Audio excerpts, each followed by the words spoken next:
भगवंताला नमस्कार करून प्रणाम करून आपण प्रवचनाला सुरुवात करू. नमो तस् भगवतो अरहतो सम्मा सम्बुद्धस्स.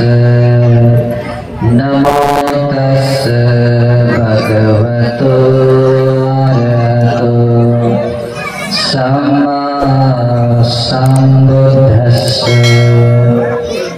नमो तस् भगवतो अरहतो सम्मा सम्बुद्धस्स. साधु साधु साधु. श्रद्धांत पुण्यवंत उपासक आणि उपासिकांना आज आपण आपल्या बुद्ध विहारामध्ये तथागत अर्थात सम्यक समुद्रांची प्रतिमा प्रतिष्ठापित केलेली आहे. थोडी शांत राहा, कोणीही मध्ये बोलू नका.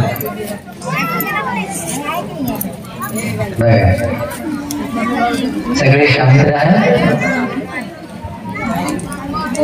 स्वतः शांत राहा म्हणजे बाकीचे पण शांत राहतात. परस्पर बोलू नये. ओके. भगवान बुद्धांची वाणी श्रवण करताना गांभीर्य असलं पाहिजे, त्याचं महत्व समजून घेतलं पाहिजे. बुद्धवाणी ऐकण्यासाठी मिळणे हे फार मोठं पुण्य आहे. पुण्य लागते सुद्धा आणि तुमचं पुण्य आहे, पण तुम्ही जर ते समजून घेत नसाल तर मात्र मिळालेलं सौभाग्य असं मातीमध्ये मिसळल्यासारखं होते. म्हणून दुर्भाग्य बनू नका. ओके. बुद्धांची वाणी काळजीपूर्वक ऐका. उपासकांनो, तथागत सम्यक संबुद्धांची प्रतिमा आपल्या विहारामध्ये प्रतिष्ठापित केली आहे आणि फार मोठं पुण्य आहे. या पुण्य कर्मामध्ये ज्या ज्या लोकांनी आपले योगदान दिलं आहे ते लोक फार भाग्यशाली. त्यांच्याकडे जे पुण्य मिळालं आहे ते पुण्य मोजता येत नाही. खूप मोठं पुण्य, आनंद पुण्य आहे. परंतु ज्या लोकांनी या बुद्ध मूर्तीला प्रतिष्ठापित करण्यासाठी थोडं का होईना योगदान दिलं असेल, योगदान म्हणजे काय, सहकार्य दिलं असेल, कधी कधी 1 रुपयाचं सहकार्य असेल किंवा मग इथे बनवण्यासाठी तुम्ही थोडं श्रमणचं दान दिलं असेल, म्हणजे सहकार्यच आहे, ते लोक सुद्धा या पुण्याचे भागी बनतात. पहिला व्यक्ती कोणता, जो डिरेक्टली म्हणजे काय म्हणतात त्याला मराठीमध्ये, म्हणजे डिरेक्टली पुण्यामध्ये सहभागी झालेला व्यक्ती पहिला, आणि दुसरा सहभागी झालेला व्यक्ती. ओके. तर तुम्ही त्या 2 व्यक्तीपैकी असाल तर तुम्ही सगळ्यांनी पुण्य कमावलं आहे. परंतु आणखी एका व्यक्तीला पुण्य मिळवता येते, तो तिसरा व्यक्ती आहे. जो व्यक्ती या पुण्यकर्माला बघून, या चांगल्या कुशल कर्माला बघून मनामध्ये प्रसन्नता जागवतो आणि प्रसन्नतेने साधू साधू म्हणून अनुमोदन करतो, त्याचं समर्थन करतो, किती चांगली गोष्ट आहे. साधुवाद देतो, तर त्या साधुवाद देऊन अनुमोदन केल्याने सुद्धा पुण्याची भागी बनू शकतात. म्हणून कोणी व्यक्तीने आपलं योगदान काहीही दिलं नाही आहे तरीही त्या व्यक्तीला हे पुण्य मिळवता येते. त्यांनी मग काय केलं पाहिजे, हात सोडून साधुवाद दिला पाहिजे, त्याचं समर्थन केलं पाहिजे, त्याने सुद्धा तुम्ही पुण्याचे भागी बनता, नाही का. मग तुम्ही सगळेच्या सगळेच या पुण्यामध्ये सहभागी असलेले पुण्याचे भागी बनता, म्हणजे सगळ्यांचं मंगल आहे, नाही का. बघा, आपण इथे बुद्धमूर्ती प्रतिष्ठापित करण्यासाठी आपण एक गाथा सुद्धा म्हटली होती. या विहारामध्ये जी आपण भगवंताची प्रतिमा प्रतिष्ठापित करीत आहोत, सगळ्या देवता आणि मनुष्यांना पूजा वंदन करण्यासाठी या विहारामध्ये आपण प्रतिष्ठापना करीत आहोत. असे आपण एक गाथेने आपण प्रतिष्ठापना केली आहे. आणि सोबतच असं सुद्धा म्हटलं की या पुण्याने आम्हाला निर्वाण मिळवलं, नाही का? तर मग खरोखरच अशीच गोष्ट आहे. या बुद्ध विहारामध्ये जेव्हा तथागत सम्यक संबुद्ध प्रतिष्ठापित झाले, म्हणजे तुमच्या पूजा वंदनेसाठी तुम्हाला नतमस्तक होण्यासाठी तुम्हाला स्थान मिळालं आहे, पूज्य स्थान मिळालेलं आहे, नाही का? आणि हे साधं पुण्य नाही आहे, हे साधं पुण्य नाही आहे. फार मोठं सौभाग्य आहे की तुमच्या गावामध्ये भगवान बुद्धांची प्रतिष्ठापना झाली आहे. पूर्वीच्या काळी बघा, जेव्हा भगवान बुद्ध जिवंत होते, म्हणजे जीवमान शरीराने जिवंत होते, कधी होते 2500 वर्षापूर्वी, तेव्हा बघा भगवान बुद्ध लोकांच्या कल्याणासाठी, लोकांना सुखी बनवण्यासाठी ते गावोगावी प्रचारासाठी जात होते. पण त्या काळामध्ये सुविधा नव्हती की असे जे काय म्हणतात गाडी वाहनासारखी सुविधा नव्हती. आणि भिक्षू लोक, संन्यासी लोक रथामध्ये किंवा बैलगाडीमध्ये बसत नसतात. ओके, तर भगवान बुद्ध पायी चारिका करत होते. चारिका म्हणजे या गावावरून त्या गावामध्ये विचरण करत होते. कशासाठी? लोक कल्याणासाठी. भगवंताचा जन्मच मुळात सगळ्या लोकांच्या हित सुखासाठी होतो. कारण भगवंताच्या जन्मानेच सगळे देवता आणि मनुष्य सुखी बनतात. कारण भगवंताच्या जन्माने लोक निर्वाणाच्या, मोक्षाच्या मार्गावर येतात आणि त्या निर्वाणाला प्राप्त करतात. भगवंताच्या जन्माच्या विना ती गोष्ट संभवनीय नाही, ही गोष्ट शक्यच नाही आहे. लोकांना निर्वाण मिळवणे, मोक्ष मिळणे, नाही का? फक्त भगवान बुद्धांचा जेव्हा जन्म होतो तेव्हाच हे मनुष्य या संसार दुःखातून मुक्त होतात, निर्वाण मिळवतात, मोक्ष मिळवतात. आणि मग या प्रकारे निर्वाणाचं सुख देण्यासाठी आणि सगळ्या लोकांना सुखी बनवण्यासाठी भगवान बुद्ध गावोगावी चारिका करतात. तर त्या काळामध्ये भगवंताची कीर्ती पसरली होती सगळ्या गावामध्ये की भगवान बुद्ध अरहंत आहे, सम्यक संबुद्ध आहे. सम्यक संबुद्ध म्हणजे सर्वज्ञ, सगळं काही जाणणारे, सगळं काही पाहणारे, नाही का? आपण वंदनेमध्ये म्हणतो त्यामध्ये अरहंत सम्मा संबुद्ध विद्याचरण संपन्न. म्हणजे आता तुम्हाला ते नवीन शब्द आहेत, परंतु समजून घ्या, भगवान बुद्ध खूप साऱ्या विद्याने, म्हणजे पर्टिक्युलर प्रकारच्या दिव्य शक्तीने युक्त होते. आणि ते ज्या मार्गाने गेल्यानंतर मिळते त्याला म्हणतात चरण. आचरणाचा पाठ असतो, तो धम्म आहे. त्या विद्या आणि आचरणाने संपन्न भगवान बुद्ध उत्तम गती, म्हणजे निर्वाण रूपी गतीला प्राप्त सुगत भगवान बुद्ध. लोकविदू या अनंत ब्रह्मांडातील सगळ्या देवता आणि मनुष्याला धर्म मार्गामध्ये आणण्यासाठी अनंत सारथी होते. जसा भटकलेला घोडा किंवा रथ असतो, त्याला त्याचा सारथी बरोबर रस्त्यावर लावतो, त्या पद्धतीने भगवान बुद्ध या सगळ्या देवता आणि मनुष्यांना या धर्म मार्गामध्ये, सत्य मार्गामध्ये लावतात. आणि असे लावणाऱ्यामध्ये अनंतर होते. भगवंतांनी महान करुणेने मनुष्याला सुद्धा धम्म सांगितला आणि देवतांना सुद्धा सांगितला. म्हणून ते सत्ता देव मनुष्या, देवता मनुष्यांचे गुरु होते. भगवान बुद्ध होते, भगवान होते. मग ही जेव्हा कीर्ती सगळीकडे पसरली होते तेव्हा त्या गावातील लोक, या भगवंताच्या कीर्ती पसरलेले बुद्ध जेव्हा त्या गावामध्ये येतात, ही वार्ता दुरूनच ऐकायला येते, तेव्हा त्या गावातील लोकांना वाटत होतं, अहो आज असे जे बुद्ध संसारात उत्पन्न होणे जन्मणे फार कठीण असतात आणि हे बुद्ध आपल्या नगरामध्ये आपल्या गावामध्ये येत आहे. अशा अरहंतांचे दर्शन मात्र करणे सुद्धा डोळ्याने पाहणे सुद्धा फार मंगलमय आहे. का बरं आपण जाऊ नये? का बरं आपण भगवंताचं दर्शन करण्यास जाऊ नये की याने आपलं मंगल होईल असं म्हणून शेकडो ब्राह्मण लोक, क्षत्रिय लोक, वैश्य लोक, शूद्र लोक सगळे भगवंताच्या दिशेने जात होते. बघा आश्चर्य गोष्ट. त्या काळामध्ये हा प्रकार नव्हता. तिथे म्हणजे भेदाभेदेचा पाठ असा नव्हता. कुळ परंपरा होती परंतु ते सत्याला स्वीकारणारे लोक होते. म्हणून बघा भगवंताच्याकडे भगवंताच्या दिशेने शेकडो नाही करोडो क्षत्रिय लोक, राजे लोक भगवंताकडे आले. करोडो ब्राह्मण लोक भगवंताकडे आले.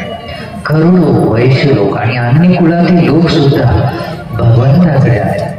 आणि बघा काय झालं आहे. जेव्हा ते भगवंताकडे आले आणि भगवंताला त्यांनी बघितलं, डोळ्याने बघितलं, दर्शन केलं, ते पुण्य साधन होतं. त्या भगवंताला बघितल्याबरोबर ज्यांच्या हृदयामध्ये श्रद्धा उत्पन्न झाली त्या सगळ्यांचं मंगल झालं, सगळ्यांचं कल्याण झालं. त्या सगळ्या लोकांनी आपलं जीवन सुखी बनवलं. तुम्हाला माहिती नाही, कल्पना नसावी, परंतु कारण त्या प्रकारे आपण प्रवचन ऐकण्यासाठी आपल्याला तशी सुविधा नाही आहे. करोडो करोडो क्षत्रिय लोक, ब्राह्मण लोक भगवान बुद्धांच्या धम्मामध्ये आले. बुद्धं शरणं गच्छामि म्हणून बुद्धांचे श्रावक पडले. पण जेव्हा त्यांना भगवंताचं दर्शन झालं तेव्हा एक गोष्ट त्यांना मिळाली. काय माहिती आहे? भगवंताने म्हटलं नाही की तुम्ही मला शरण या. ते सगळे लोक स्वतःहून भगवंताला शरण गेले. पण ते शरण जाताना कसे गेले माहिती आहे?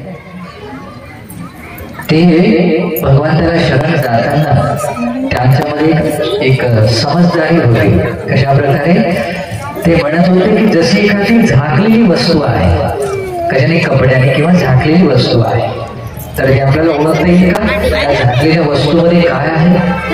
पण जेव्हा भगवंताचं दर्शन झालं आणि भगवंताची वाणी त्याने ऐकली, त्यांना समजलं अरे हा विमुक्तीचा मार्ग आहे. जशी झाकलेली वस्तू उघडी करावी तशा पद्धतीने त्यांना सत्याचं दर्शन झालं.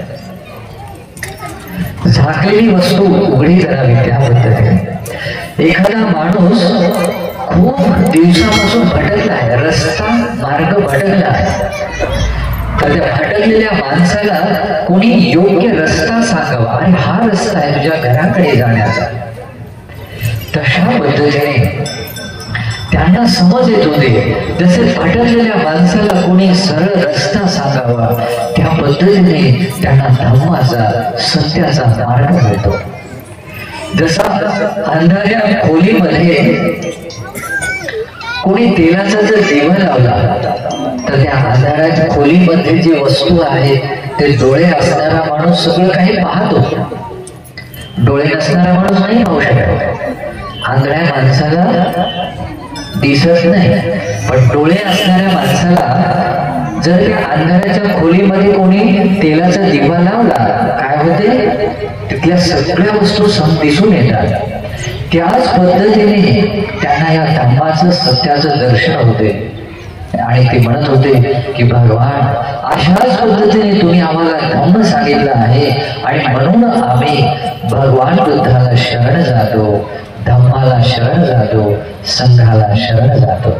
बघा अशा प्रकारे तीन रत्नाला शरण जावं ते लोक भगवान बुद्धांचे श्रावक बनले, उपासक आणि उपासिका बनले.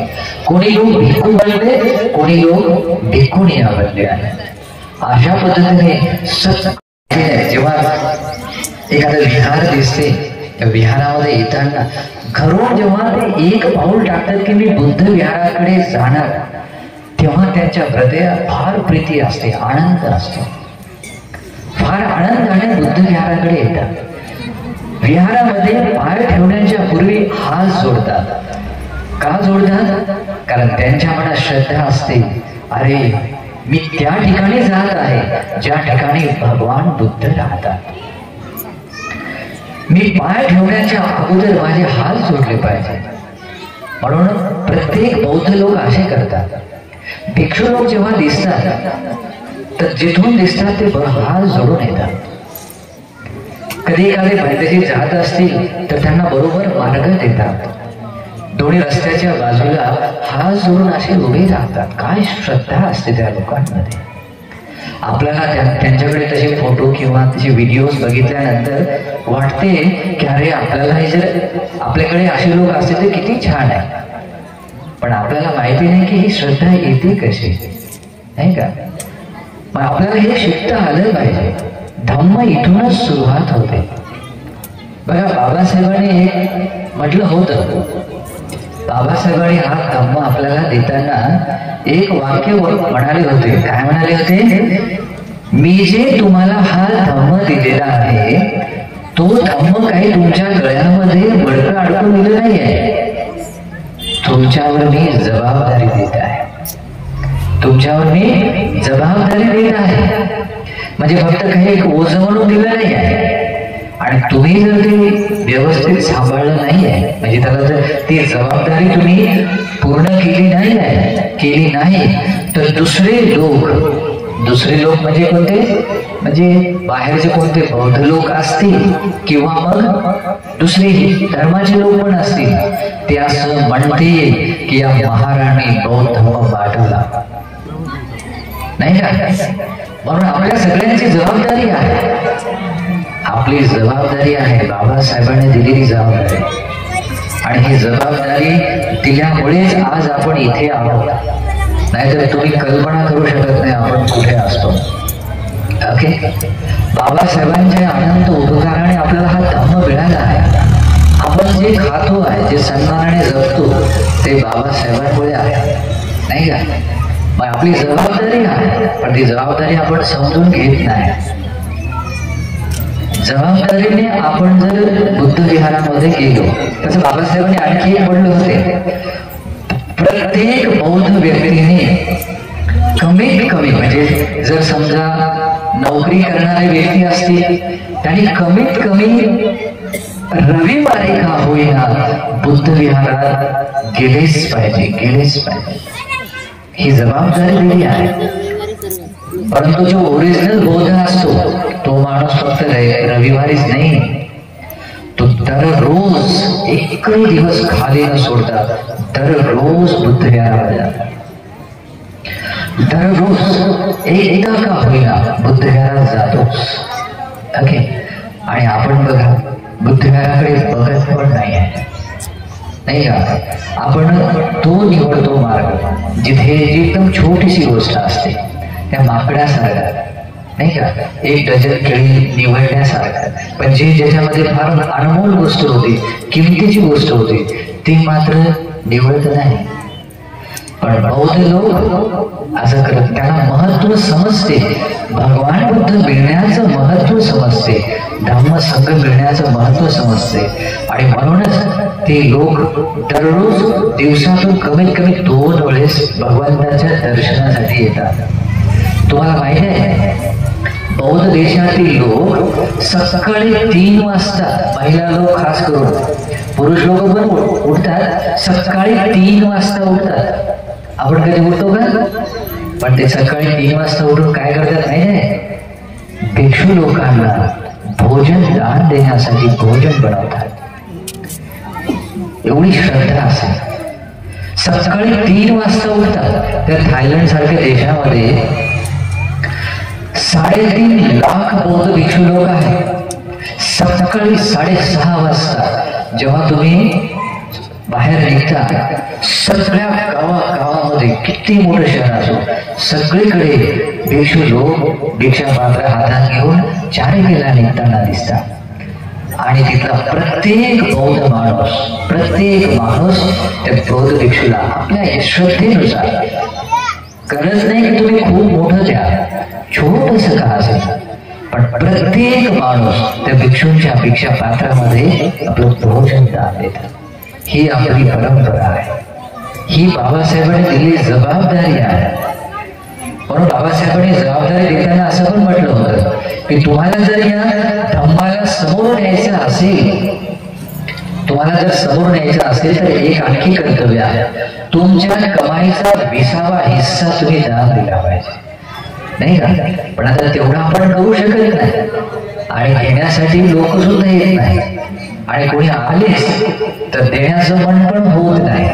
ओके, तुम्हाला माहिती आहे लोक किती दान करतात. ज्या माणसाला दानाचं महत्व समजते ते लोक दान करतात, नाही का? तुम्हाला आता म्हटलं की बौद्ध देशातील लोक असा एकही माणूस नसतो जो माणूस कधी दान दिलं नाही असं कधी दिवस घालवत नाही. आम्ही असे कितीतरी प्रसंग बघितले. कधी कधी असं सहज रस्त्याने जाता जाता लोक गाडीने जरी वेगात जात असतील तरी गाडी थांबवतात, आपल्याकडे काही असलेल्या वस्तू दान देतात, भोजनाची वेळ असेल तर भोजन देतात, कमीत कमी पाणी तरी देतात, काही नसेल तरी फूल तरी देतात. बघा, या प्रकारचं महत्व त्यांना कळते आणि म्हणून त्या देशातील लोक सुखी आहेत, समृद्ध आहेत. जरी कधी कधी धनसंपत्तीने कमी असले पण त्यांच्याकडचे सारखे सुखी लोक दुसरे नाही आहेत.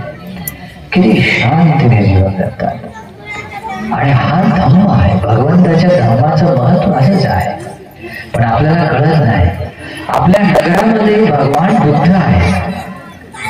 भगवान बुद्ध, आता हे आपण भगवान बुद्धांची प्रतिमा असणे म्हणजे काय?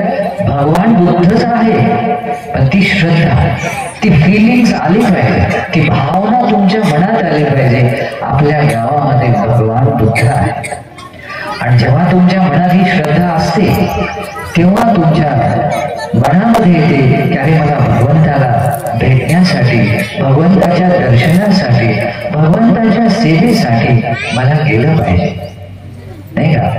मी तुम्हाला दुसरा एक प्रसंग सांगतो का, म्हणजे बुद्ध प्रतिमाच्या बाबतीमध्येच आहे. भगवान बुद्ध जेव्हा जिवंत असताना 2500 वर्षापूर्वी भगवान बुद्धांच्या सगळ्या भारतामध्ये म्हणजे प्रचार झाला होता की सगळे लोक समजून घेत होते की भगवान बुद्ध कोण होते. आणि म्हणून काही लोक शेकडो किलोमीटर पासून पायी पायी चालत येत होते. त्या काळी एवढे काही वाहन नव्हते, कोणी बैलगाडीने, वाहनाने किंवा पायी पायी चालत होते भगवंताच्या दर्शनासाठी. अनेक किलोमीटर पायी चालत चालत येऊन कधी श्रावस्तीला भगवान बुद्ध असतील किंवा वाराणसीला किंवा राजगृहाला असतील तिथे दर्शनासाठी यायचे. मग एवढ्या दुरून लोक लाखोच्या संख्येमध्ये यायचे. आता तरी आपल्याला पाहायला भेटत नाही तरी, नाही का? पण लाखोच्या संख्येमध्ये येत होते आणि कधी कधी असं होत होतं की तिथे भगवान बुद्ध नसत. म्हणजे समजा भगवान बुद्ध श्रावस्तीमधून नुकतेच गेले आणि काही लोक भगवंताला श्रावस्तीमध्ये दर्शनासाठी आले, मग त्यांना भगवंताचं दर्शन नाही भेटत होतं आणि मग बिचारे एवढ्या आशेने येत होते की मला भगवंताचं दर्शन व्हावं, मला भगवंताला पाहता यावं, परंतु त्यांना ते सौभाग्य भेटलं नाही. मग ते बिचारे शोकाकुल म्हणून अरे आम्हाला भगवंताचं दर्शन भेटलं असतं तर आम्ही जे त्यांना दानाची वस्तू आणली किंवा फुलं आणली असतील. मग ते भगवान बुद्ध ज्या कुटीमध्ये राहत होते, ज्या रूम मध्ये राहत होते त्याच ठिकाणी भगवंताच्या त्या कुटीच्या द्वारावर ते आपले पुष्प टाकत होते. तिथे आपलं डोकं तिथे टेकवून भगवंताच्या चरणावर मी डोकं ठेवून वंदन करीत आहे असं म्हणून ते वंदन करीत होते. त्या कुटीलाच ते प्रदक्षिणा करीत होते. बुद्ध गुणाला स्मरण करून त्या कुटीला अवतीभोवती ते वंदन करीत आपले राहत होते. पण वाट बघता बघता भगवान बुद्ध कधी कधी नसत, कधी कधी लोकांना वापस जाण्याची वेळ असते, कधी कधी ती वाट बघूनंतर भगवंताचं दर्शन होत होतं. ही घटना आनंद बंदेच्या लक्षात येते. आनंद बंदे म्हणजे कोण? भगवंताचे सेवक शिष्य, भगवंताच्या सावलीसारखे 24 घंटे सोबत राहणारे त्यांचे शिष्य आनंद बंदे. तर त्यांच्या लक्षात येते की अरे एवढ्या दुरून लोक येतात भगवंताच्या दर्शनासाठी. पण कधी कधी असं होते काही लोक निराश होऊन जातात की मला भगवंताचं दर्शन, जर मला भगवंताला पाहता आलं असतं, मला फक्त भगवंताच्या चरणावर थोडं डोकं ठेवून मला वंदन करता आलं असतं, तरी मला माझं येणं सार्थकी असतं. तर पण असं होत नव्हतं. कधी कधी निराश होऊन जात होते. मग आनंद भक्तजी भगवंताकडे जातात आणि भगवंताला म्हणतात, भगवान मी असं बघितलं, फार दुरून लोक भगवंताच्या दर्शनासाठी येतात आणि कधी कधी मात्र भगवान काही कामानिमित्ताने बाहेर गेल्यानंतर इथे भगवान बुद्ध नसल्यामुळे भगवंताचं दर्शन मात्र करू शकत नाही. तर असं काही आहे का की भगवान बुद्ध असताना तर दर्शन लोकांना होतेच, पण भगवान बुद्ध नसताना पण भगवंताचं दर्शन होऊ शकेल? काही असं आहे का प्रमाण की भगवान बुद्ध शरीराने इथे नाही आहे, पण तरी पण भगवंताचं साक्षात दर्शन झाल्याचं पुण्य मिळेल? तर भगवान बुद्ध म्हणतात की असे 3 पर्याय आहेत, 3 गोष्टी आहेत. एक असते, ज्या बोधी वृक्षाखाली भगवान बुद्धांना सम्यक संबोधी ज्ञान प्राप्त होते त्या बोधी वृक्षाला काय म्हणतात? असथ बोधी वृक्ष. त्याला आपल्या भाषेमध्ये पिंपळाचा बोधी वृक्ष म्हणतात. तो कुठे आहे?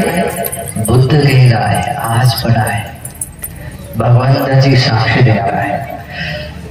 भगवान बुद्ध म्हणतात, ज्या बोधी वृक्षाखाली भगवान बुद्धांना ज्ञान प्राप्त होते तो बोधी वृक्ष भगवान बुद्धांच्या समान आहे म्हणतात. त्या बोधी वृक्षाला बघून कोणी जर असं वंदन करत असेल, अशी श्रद्धा ठेवून की मी त्या बोधी वृक्षाला पाहताना मी भगवंताला पाहत आहे, त्या बोधी वृक्षाला वंदन करताना मी भगवंताला वंदन करीत आहे, त्या बोधी वृक्षाच्या पायथ्याशी डोकं ठेवून वंदन करताना मी भगवंताच्या चरणावर डोकं ठेवून वंदन करीत आहे, अशी भावना, अशी श्रद्धा ठेवून जो वंदन करतो त्या व्यक्तीला समान पुण्य मिळते असं भगवान म्हणतात. म्हणजे बोधी वृक्ष आहे. त्याच्यानंतर भगवान बुद्ध दुसरं पण सांगतात, त्याला म्हणतात धातू. धातू आपल्याला शब्द माहिती नाही. भगवान बुद्धांच्या शरीराचे जे अवशेष राहतात शरीरात, जसे की आपण अग्नी संस्कार केल्यानंतर जे अस्थि राहतात, पण भगवान बुद्धांच्या शरीराचे धातू हे किती वेगळ्या प्रकारच्या रंगाचे असतात. त्याच्यामध्ये लाल रंग असते, सुवर्ण वर्ण असतो. भगवंताचं शरीरच सुवर्ण वर्णाचं होतं, सोन्याच्या रंगाचं होतं. ओके, कारण भगवंताच्या शरीरावर 32 महापुरुष लक्षण होते. साधं नाही आहे. तुम्ही कधी ते प्रवचन ऐकलं असेल तर फार छान आहे. तुम्ही लॉर्ड बुद्धा टीव्ही जर बघत असेल तर माझं त्यावर एक प्रवचन यायचं बघा. ओके, महापुरुष लक्षणों की विशेषता नावाचं बघितलं असेल 15-16 वर्षापूर्वी. ओके, टीव्हीवर सतत ते प्रवचन यायचं. तर ते सगळं महापुरुष लक्षणांनी युक्त होते. तर त्या लक्षणांनी युक्त असलेल्या भगवंताचे जे जे वर्ण दिसत होते त्या त्या वर्णाचे धातू भगवान बुद्धांच्या शरीराचे बाकी राहतात नाही का. तर ते धातू जे अवशेष राहतात, तर ते धातू जेव्हा श्रद्धावान उपासक उपासिका एखाद्या चैत्य आणि स्तूपामध्ये स्थापित करतात, तर ते धातूंना बघणे किंवा त्या धातूंचं दर्शन करणे, भगवान बुद्धांच्या परिनिर्वाणानंतरच ते धातू येतात. तर भगवान बुद्ध साक्षात असल्यासारखं ते असतात. आज भगवंताचे धातू आहेत, भगवान बुद्धांचे अस्थि धातू आज पण आहे. या 10,000 ब्रह्मांडामध्ये आहेत. बघा, भगवंताच्या काळामध्ये जेव्हा भगवंताचा अग्नी संस्कार झाला त्यांच्या महापरिनिर्वाणानंतर, त्यांच्या शरीराच्या धातूचे 8 असे भाग बनवले होते. म्हणजे 8 भाग बनवले होते. तर त्या 8 भागामध्ये त्याला म्हणतात द्रोण पात्र, द्रोण धातू. ओके, द्रोण म्हणजे काय, एक पर्टिक्युलर एक पात्र होतं, तेवढे भरून धातू होते. भगवंताच्या काळामध्ये 8 ठिकाणी असे स्तूप बनवले नंतर ते सुरक्षित होण्यासाठी राजा अजातशत्रूने राजगृहाला एका ठिकाणी बनवलं, म्हणजे स्थापित केले. कशासाठी केले माहिती आहे? कारण भगवान बुद्धाने एक भविष्यवाणी केली होती की हे धातू, त्याच्यातले 7 धातूंचे केले होते. एक धातू एक बाजूला राहिला होता, गंगा नदीमध्ये तो डुबला. त्याच्यानंतर तिथून ते धातू नागलोकामध्ये गेले होते. आणि तेच धातू आज श्रीलंकेमध्ये, तुम्ही कधी श्रीलंकेत गेले नसाल, पण एक युट्यूबला किंवा गुगलवर सर्च करा, टाईप करा स्वर्णमाली महाचैत्य. त्याच्यात भगवंताचे एक मोठा द्रोण धातू पात्र भरून असलेले धातू आहे. आणि बाकीचे 7 द्रोण म्हणजे 7 पात्र एका ठिकाणी ठेवले होते राजगृहामध्ये. कशासाठी माहितीये? कारण भगवान बुद्धाने भविष्यवाणी केली होती की माझ्यानंतर काही वर्षानंतर राजा अशोक, सम्राट अशोक येणार आहे. सम्राट अशोक राजा येणार आणि तो या संपूर्ण जम्बूद्वीपामध्ये या धातूंची वेगळ्या ठिकाणी स्थापना करेल. काय आश्चर्य गोष्ट होतं माहिती. आणि म्हणून तिथे एकत्र ठेवलं गेले. जेव्हा राजा अशोकाने संपूर्ण जम्बूद्वीप म्हणजे भारतावर राज्य केलं, राज्य स्थापित केलं, तेव्हा त्या राजाला असं वाटलं. आता तो इतिहास खूप मोठा आहे, पण तुम्हाला थोडक्यात सांगतो. त्या राजाला काय वाटलं माहिती आहे? भगवंताने म्हटलं होतं की भगवंताच्या परिनिर्वाणानंतर जर भगवंताला कोणी बघितलं नसेल, त्या भगवंताला बघण्याची इच्छा असेल तर त्याने धातूला बघावं, धातूंचं दर्शन करावं. मग का बरं मी या भगवंताचं दर्शन सगळ्या भारतातील लोकांना करून देऊ नये?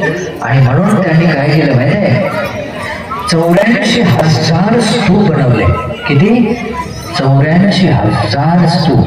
हे बुद्ध विहार वेगवेगळ्या प्रकारचे वेगळे बनवले. ते किती? 84,000 बनवले सगळ्या भारतामध्ये. बघा आज ते 84,000 बुद्ध विहार कुठे आहे? स्तूप कुठे आहे तुम्हाला माहिती आहे? आज पण आहे, परंतु काय माहिती आहे?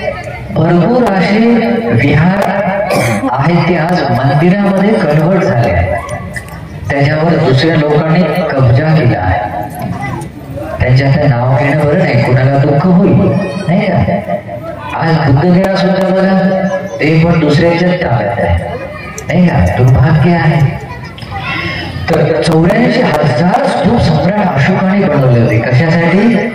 त्या धातूंचं दर्शन व्हावं, धातूंचं दर्शन व्हावं.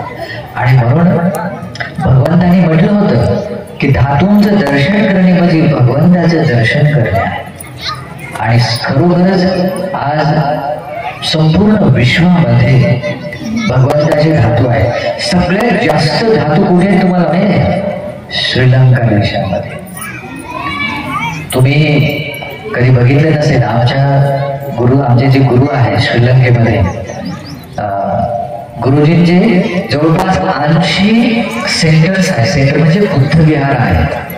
एक बुद्ध विहार 50 एकर 100 एकर मध्ये किंवा त्याच्यापेक्षा जास्त एकरच्या लँडमध्ये बनवले आहेत. करोडो रुपयाचे बुद्ध विहार आहे. प्रत्येक विहारामध्ये भगवंताचे धातू स्थापित असलेला चैत्य पण आहे. कुठे ना छोट्या रूपात असेल, मोठ्या रूपामध्ये असेल, पण आहे. पण एवढे धातू आहेत. आणि बाकीच्या विहारात तर आहेतच आहे. श्रीलंका देशामध्ये सगळ्यात जास्त भगवंताचे आणि अरहंतांचे धातू आहेत.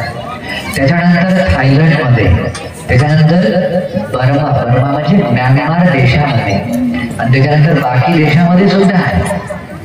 आपल्या भारतामध्ये सुद्धा खूप ठिकाणी आहे नाही का? तर ते धातू आहेत. भगवान बुद्ध आनंदाला म्हणतात. आनंद ते धातू असणे म्हणजे भगवान बुद्ध असणे आहे. हे धातू जेव्हा नसतील तेव्हा भगवान बुद्ध या संसारात नसतील. तो बोधिवृक्ष आहे म्हणजे भगवान बुद्ध आहे.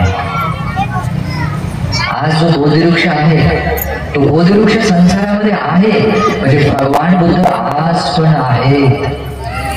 त्याच्यानंतर भगवंताचे धातू आहेत, अस्थि धातू आहेत, म्हणजे भगवान बुद्ध सुद्धा आहेत. ओके, आज भगवान आहेत. म्हणून कोणी लोक म्हणतात की आज भगवान नाही आहे, पण भगवान आज पण आहे. पण भगवान बुद्ध आनंदाला तिसरं कारण सांगतात. पहिलं कारण कोणतं आहे? बोधिवृक्ष. दुसरा भगवंताचे अस्थि धातू. आणि तिसरं आहे त्याला म्हणतात उद्देशिक चैत्य. उद्देशिक चैत्यामध्ये अशा खूप साऱ्या गोष्टी येतात, म्हणजे खूप सारे सिम्बॉल्स येतात, म्हणजे चिन्ह असतात जे भगवंताच्या प्रतिस्वरूप असतात.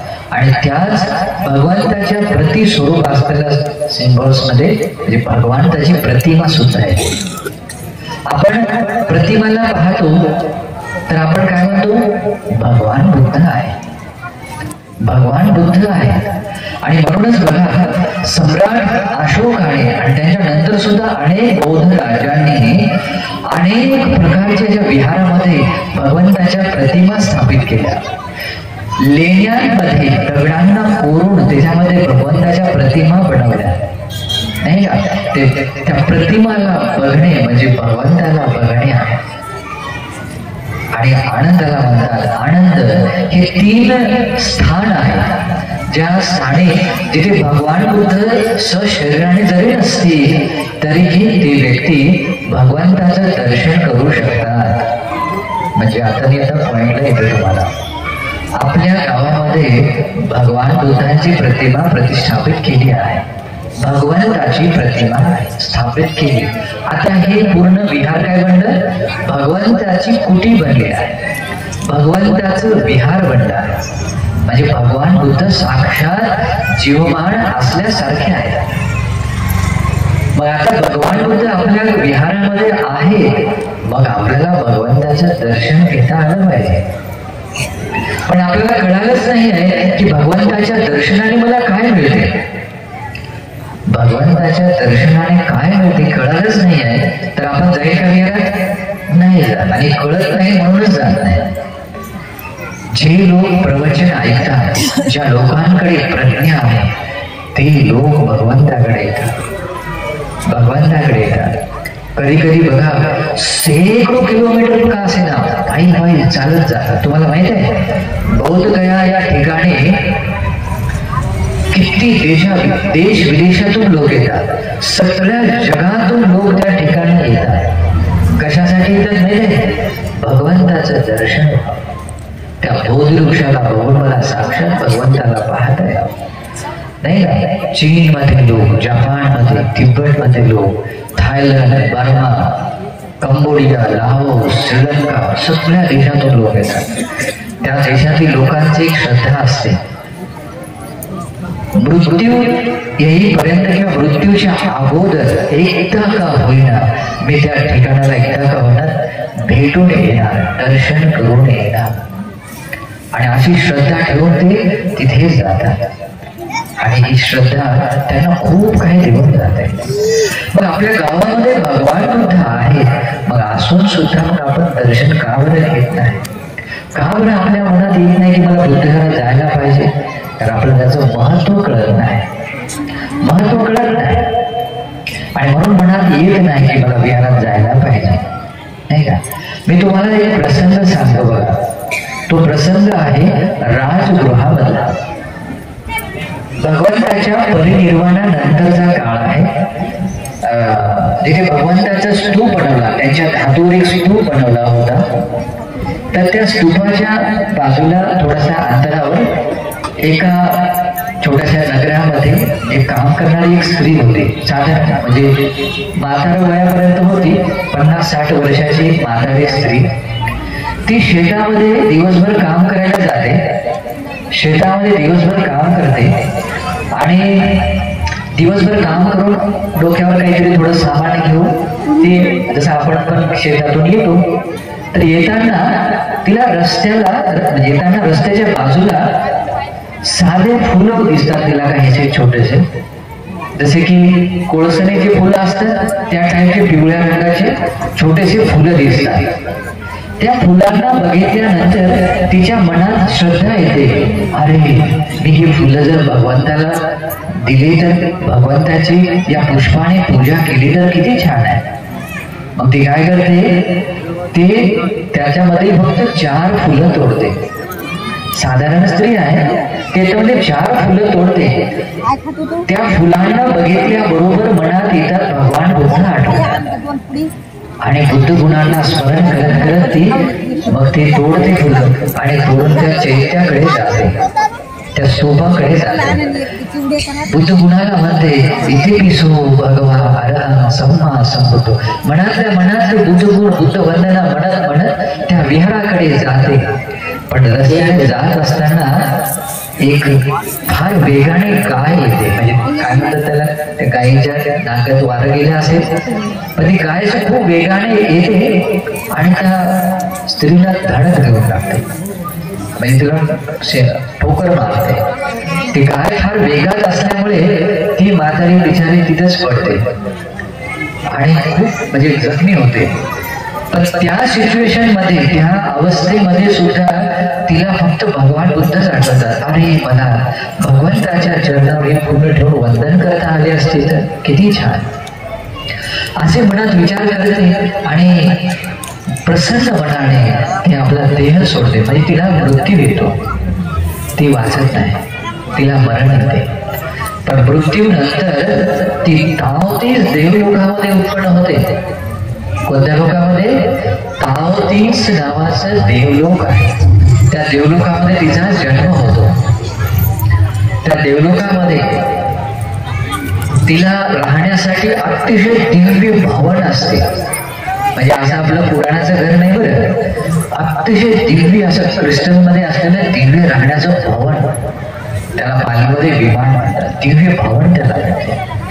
सगळ्या सुख सुविधाने युक्त, हजारो त्या ठिकाणी बाकीचे पण त्याचा परिवार असतात आणि अशा वैभवाने युक्त तिथीचा जन्म होतो. त्यावेळेस देवेंद्र शक्र आपल्या निवासामधून भवनामधून नंदनवन उद्यानामध्ये जाण्यासाठी मातली सोबत रथावर बसून ते जात असताना त्या नवीन भवनाला पाहत, अरे ते कोण नवीन जन्मला आहे, चला आपण तिथे जाऊन बघूया. मग तो तिथे जातो. गेल्यानंतर तो देवतांचा राजा आहे. देवेंद्र शक्र म्हणजे 2 देवलोकांचा राजा आहे. तर मग ती देवता येते, त्या देवेंद्र शक्राला वंदन करते. वंदन केल्यानंतर देवेंद्र शक्र म्हणतो की तुझ्याकडचं जे वैभव आहे, ऐश्वर्य आहे, बाकीच्या देवतांपेक्षा खूप काही विशेष आहे. तू कोणतं पुण्यकर्म केलं आहे, ज्या पुण्यकर्माने तू एवढं वैभव प्राप्त केलं आहे. मग असं विचारल्यानंतर तिला फार आनंद होते आणि आनंद होते की मला कोणी विचारलं पुण्यकर्माविषयी. आणि मग ती देवता त्या देवेंद्र शक्राला म्हणते की मी मनुष्य लोकामध्ये असताना राजगृहामध्ये शेतामधून घरी वापस येताना मला काही फुलं दिसले. साधारण फुलं होते. त्या फुलांमध्ये 4 फुलं तोडून मी भगवान बुद्धांच्या स्तूपाची पूजा करण्यासाठी मी घेऊन जात होते. आणखी मी पूजा नाही केली, पण भगवंताच्या दर्शनासाठी पूजेसाठी घेऊन जात होते. आणि जाताना मला रस्त्यामध्ये एका गायीने ठोकर मारली आणि मी तिथेच पडले आणि बुद्धांचं अनुस्मरण करत करत मला मरण आलं. तिथे मी मृत्यूला प्राप्त झाले. मी तेवढंच पुण्य केलं. आणखी मी भगवंताला पूजा नाही केली, परंतु भगवंताला पूजेसाठी मी जात होते. जात असतानाच, त्या पूजेला जात असताना मला मरण आलं आणि त्या मरणाने तेवढं जे पुण्य मिळालं, त्या पुण्याने मी या 33 देवलोकामध्ये उत्पन्न झालो आणि मी या बाकी सगळ्या देवलोकांपेक्षा जास्त वैभवशाली बनले, सुखी बनले. तर देवेंद्र शक्र आश्चर्य व्यक्त करता, अहो आश्चर्य, अहो आश्चर्य म्हणतो की आज भगवान बुद्ध सशरीराने जिवंत नाही आहे. भगवान बुद्ध सशरीराने जिवंत नाही आहे, पण भगवंताच्या परिनिर्वाणानंतरही कोणी व्यक्ती जर समान श्रद्धेने आणि समान चेतने. समान चेतना म्हणजे काय? भगवान बुद्ध जिवंत असताना जशी श्रद्धा आणि चेतना असते. आता समजून घ्या, आपल्या या स्टेजवर जर भगवान बुद्ध असते, तुम्ही कशी वंदना केली असते? भगवान बुद्ध जर आपल्या इथे बसले असते, तुम्ही कशा प्रकारे इथे तुम्ही समोर बसून तुम्ही वंदन केलं असतं? नाही ना. जर भगवान बुद्ध असताना तुम्हाला तशी वंदन करण्याची म्हणजे तुमच्या भावना येते, तशीच भावना या भगवंताच्या समोर आपल्या विहाराची स्थापना केली बुद्ध मूर्ती, त्यांच्या समोर बसून जर तशीच भावना येत असेल तर भगवान बुद्ध काय म्हणतात? भगवंताच्या परिनिर्वाणानंतर सुद्धा जर समान श्रद्धेने जर पूजा वंदना केली तर पुण्य मात्र समान मिळते, काही फरक नाही आहे. म्हणजे भगवंताच्या परिनिर्वाणानंतर सुद्धा आपल्याला ते पुण्य मिळवता येते. असं ते देवेंद्र शक्रजी उदाहरण वाक्य बोलून एक वाक्य म्हणतात. त्याचा जो सारथी असतो मातरी, त्याला म्हणतो मातरी, आता आपल्याला उद्यानामध्ये जाण्याची गरज नाही, आपण चैत्याची वंदना करण्यासाठी जाऊ. तावतीस देवलोकामध्ये एक चैत्य आहे, चुडा माणिक्य चैत्य आहे. तुम्हाला माहित आहे, भगवान बुद्धाने जेव्हा गृहत्याग केला तेव्हा त्यांनी आपले जे केस होते तो तलवारीने असे कापले, नाही का? तुम्ही कधी चित्र तरी पाहिलं असेल, पाहिलं का? नाही पाहिलं? पण ते भगवंताने राजकुमार असताना त्यांचे लांब केस होते, निळ्या रंगाचे केस, अतिशय सुंदर रेशम सारखे मुलायम आणि वेगळ्या प्रकारचे म्हणजे असे गुणधर्माने युक्त असलेले केस. ते केस त्यांनी जे कापले आणि भगवान बुद्धाने अधिष्ठान केलं होतं. काय केलं होतं माहिती आहे? हे केस धातू जर हे आकाशामध्ये स्थिर राहिले तर मी निश्चितच बुद्ध बनणार, आणि हे जर धातू केस जर खाली पडले तर मी बुद्ध नाही होणार. मग भगवान काय करतात? असे केस असे वर सोडतात. त्यावेळेस ते केस असे थोडे वर जातात, 1 योजनपर्यंत वर जातात आणि तिथे असे स्थिर राहतात. आणि ते जे केसांची जी जोडी होती ते मग देवेंद्र शक्रजी एका क्रिस्टल पात्रामध्ये घेऊन, म्हणजे एका रत्नमय पात्रामध्ये ते घेतात आणि ते 34 देवलोकामध्ये जाऊन तिथे त्या स्तूप बनवतात. त्या स्तूपाची वंदनामध्ये करण्यासाठी जातात. कोणत्या भावनेने? भगवंताच्या परिनिर्वाणानंतर का होईना मला तसं समान पुण्य मिळता यावं, आणि तसंच ते करतात. त्यांना ते सौभाग्य मिळालं. त्यांच्याकडे तेवढे धातू आहेत, आपल्याकडे आहेत का? नाही आहे. पण तुम्हाला सुद्धा ते सौभाग्य मिळवता येते. तुम्हाला सुद्धा त्या धातू चैत्याची वंदना करायची असेल मग तुम्हाला पुण्य करावं लागेल. ठीक आहे? मग आता तुम्हाला मी इथे सांगतो, त्या कहाणीमधला एक सार सांगतो. म्हणजे सार मला मराठीत दुसरा शब्द माहित नाही, म्हणजे त्याला निष्कर्ष सांगतो. आपल्या गावामध्ये भगवान बुद्ध आहे, भगवान बुद्धाचा प्रतिष्ठापना केली आहे. तुमच्या हृदयामध्ये जर श्रद्धा समान आहे की मी भगवान बुद्धांना पाहण्यासाठी बुद्धविहारात जात आहे, भगवंताच्या दर्शनासाठी मी विहारात जात आहे, भगवंताची पूजा करण्यासाठी, भगवंताची वंदना करण्यासाठी मी विहारात जात आहे, ही श्रद्धा जर तुमच्या मनात असेल, तुम्ही जीवमान म्हणजे जिवंत भगवान बुद्ध असल्यानंतर जे पुण्य कमावू शकता तसंच पुण्य तुम्ही आजही कमावू शकता. आणि ही संधी तुम्हाला मिळाली आहे. कोणाच्या उपकाराने मिळाली माहिती नाही. ज्याने सुद्धा हे विहार बनवण्यासाठी योगदान केलं, ज्याने सुद्धा भगवान बुद्धांना इथे स्थापित करण्यासाठी ज्यांनी मदत केली त्या सगळ्यांचं हे पुण्य आहे, सगळ्यांचं पुण्य आहे. आणि विशेष म्हणजे हे जे आता नवीन तुम्ही आसन बनवलंय फार सुंदर बनवलं, नाही का? तुमच्यातल्या 1-1 रुपयाच्या मेहनतीने बनवलं.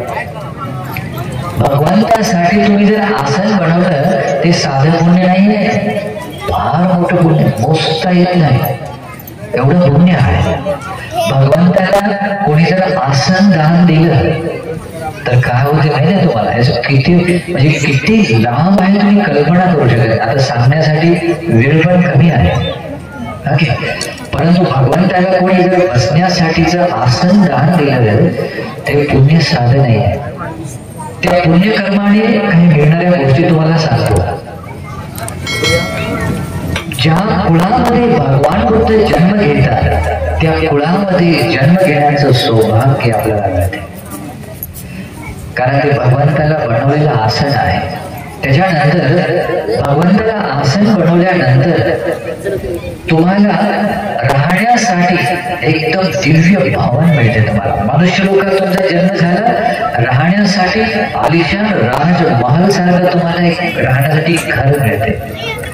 ओके, हे कशाचा परिणाम आहे? हे आहे भगवंतासाठी जर तुम्ही कुटी बनवून दिली, भगवंताचं विहार, भगवंताचं आसन बनवून दिलं, त्याचं पुण्य आहे. ओके, त्याच्यानंतर आता हे याच्या संबंधित खूप साऱ्या घटना आहेत, तुम्हाला सांगता येते, वेळ कमी आहे, पण थोडक्यात सांगायचं की तुम्हाला फार मोठं पुण्य मिळालं आहे. त्याच्यानंतर ज्यांच्या अनुकंपेने तुम्हाला इथे भगवान बुद्धांची प्रतिमा मिळाली आणि प्रतिष्ठापना झाली, त्यांना सुद्धा फार पुण्य मिळते. त्यांना सुद्धा फार पुण्य मिळते. आणि म्हणूनही तुम्ही प्रसन्न झालं पाहिजे की आपल्याला असं पुण्य करण्याचं सौभाग्य मिळालं आहे. ओके, आता तुम्हाला हे या संबंधित असलेल्या त्रिपिटकामध्ये, आपल्या धर्मग्रंथामध्ये सुख मिळते. पुण्यकर्माने काय मिळते? सुख मिळते. आणि सुख कोणाला नको?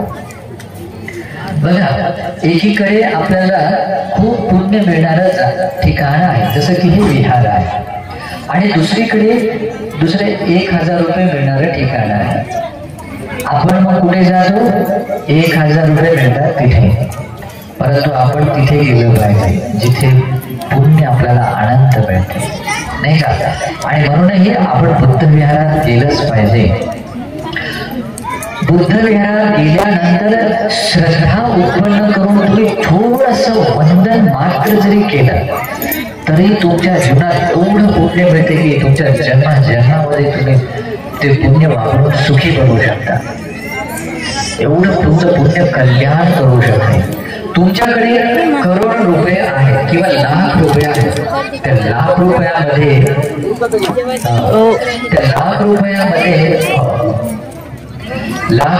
एवढी ताकद नाही आहे की तुम्हाला दुर्गतीतून तुम्हाला मुक्त करू शकेल. त्या लाख रुपयामध्ये ताकद नाही की तुम्हाला सुगतीला नेऊ शकेल, नाही का? तुम्ही म्हटलं की हे पैसे घ्या आणि मला सुगतीला जाऊ होते का? नाही होत. पण या पुण्यकर्मामध्ये आहे. आणि हे पुण्यकर्म तुम्हाला एक वेळ नाही, 2 वेळा नाही, कधी कधी तर शेकडो जन्मापर्यंत, कधी कधी निर्वाण अंतिम जन्मापर्यंत तुम्हाला ते सुखी बनवू शकते. आणि म्हणूनही ते तुम्हाला फार मोठं पुण्य देणार आहे. न चुकता तुम्ही बुद्ध विहारात गेलं पाहिजे. अनंत पुण्य. म्हणून हे धन सुद्धा आहे. आणि हे धन काय म्हणतात? सगळ्या धनांमध्ये सर्वश्रेष्ठ धन आहे. असं धन कमावणारे बरा. हे धन जर तुमच्याकडे आहे तर हे धन तुम्हाला नेहमी सुख देणार आहे. बाकीचं धन कमावतो आपण, ते धन तुम्हाला सोबत तुम्हाला ठेवता येईल असं नाही आहे. हे देह जेव्हा सोडते आपण सगळं धन इथेच सोडतो. बघा, आपल्या गावातले जेवढे लोक मरण गेले आहे, मरण पावले आहे, त्यांनी आपलं घर, त्यांचे धन संपत्ती इथेच ठेवलं. कोणी घेऊन गेलं का? कोणी घेऊन गेलं नाही, पण त्यांचे कर्म ते घेऊन गेले आहे. ओके, त्याला उदाहरणाने भगवान बुद्ध सांगतात. जसं एखादं घर आहे, त्या घराला जर आग लागली, त्या घरामध्ये काही राहते का? काही राहत नाही. पण कोणी व्यक्ती त्या जळत जाणाऱ्या घरामध्ये शिरला आणि काही मूल्यवान वस्तू घेतल्या आणि घराच्या बाहेर टाकल्या, तर जेवढ्या वस्तू घराच्या बाहेर टाकल्या तेवढ्याच बाकी राहतात. बाकी घर जळून जाते, बाकी सगळं घर जळून जाते. भगवान बुद्ध म्हणतात त्याचप्रमाणे आपलं भगवंताची प्रतिमा आहे. दररोज न चुकता सकाळ आणि संध्याकाळी भगवंताची वंदना करण्यासाठी कमीत कमी श्रद्धेने एक वेळेस असं आपलं डोकं टेकून एकदा वंदन करण्यासाठी का होईना तुम्ही आले पाहिजे. एवढं जरी करू शकला तरी तुमचं जीवन धन्य आहे आणि तुमच्या जीवनाला सार्थक करण्यासाठीच हे विहार आहे. म्हणून असंच गमावू नका, नाहीतर याचा उपयोग नाही केला तर हे असंच जळून संपणार आहे. पण याचा उपयोग करा आणि भगवंताच्या सेवेमध्ये या. सेवेमध्ये 2 वेळेस यायचं, एकदा सकाळी आणि एकदा संध्याकाळी. फक्त वंदन करा आणि जा. एवढं जरी केलं तरीही दान नका देऊ. एवढं जरी केलं तुमचं फार मंगल आहे. ठीक आहे, तर मग हे सौभाग्य तुम्ही हातून गमावू नका. याचा उपयोग नाही केला या देहाचा, हे असं संपून जाणार. म्हातारे होतो आणि संपून जाते. याचा उपयोग करा, देहाचा वापर करा. श्रद्धा रूपी धन संपत्ती अशी तुम्ही बाहेर टाका. दान रूपी संपत्ती धन तुम्ही बाहेर टाका आणि ती संपत्ती तुम्हाला कामी पडेल. ठीक आहे, हा एक उपदेश आहे. उपदेश लक्षात ठेवा आणि दररोज या बुद्धविहारामध्ये वंदन करा. तुम्हाला मी वेगळ्या प्रकारचा थोडासा उपदेश देणार होतो, पण खेडगाव असल्यामुळे आणि पहिलाच उपदेश असल्यामुळे तुम्हाला उपयोगी येणारा उपदेश मी दिला. तुम्हाला एक संदेश आहे. तुम्ही दररोज या बुद्धविहारामध्ये येऊन 2 वेळेस, कमीत कमी 1 वेळेस का होईना त्यांची वंदना करण्यासाठी या. नमो तस्स भगवतो अरहतो सम्मा संबुद्धस्स एवढं म्हणून वंदन करून जरी केला तरी तुमचं जीवन सार्थक आहे. ठीक आहे, आणि बाकीचं पुण्य तर करायचंच आहे. पुण्य करायचं असेल तर आमचे प्रवचन ऐकत जा. युट्यूबला येतात, टीव्हीला आणि युट्यूबवर आमचे प्रवचन येतात. ठीक आहे, ते प्रवचन तुम्ही ऐकत राहावे. ठीक आहे, तर हा एक संदेश तुमच्यासाठी आहे आणि तुमच्यासाठी आता मी आशीर्वाद करतो. तुम्ही लोकांनी जे त्रिशरण पंचशील ग्रहण करून पुण्य केलेलं आहे, या बुद्धविहारामध्ये भगवंताची प्रतिमा स्थापित करून जे पुण्य केलं आहे, त्याचप्रमाणे मी तुम्हाला भगवंताची वाणी, बुद्धवाणी, धर्म उपदेश तुम्हाला सांगून धर्मदानाचं पुण्य केलं आहे. तुम्ही लोकांनी धर्म श्रवण करून जे पुण्य केलं आहे, अशा विविध रूपाने पुण्य केलं आहे. आणि सोबतच तुम्ही सगळ्या उपासक उपासिकांना भोजन दानाचं सुद्धा पुण्य करणार आहात. तर हे अर्जित केलेलं सगळं पुण्य प्रधान रूपाने या विहाराची देखभाल करणारे जेवढेही उपासक उपासिका आहेत त्यांना अनुमोदन आहे. तसेच या विहाराला निर्माण करण्यासाठी, या पुण्य कार्य सफल करण्यासाठी ज्यांनी ज्यांनी योगदान दिला, 1 रुपयाचं का असेना, त्या सगळ्याच लोकांना हे पुण्य समानतेने अनुमोदन आहे. तसेच या पुण्य कर्माला बघून मनात प्रसन्नता भवतु. सर्वमंगलं रक्षन्तु सर्वदेवता सर्वधर्मानुभावेन सदा सुखी भवन्तु ते. भवतु सर्वमंगलं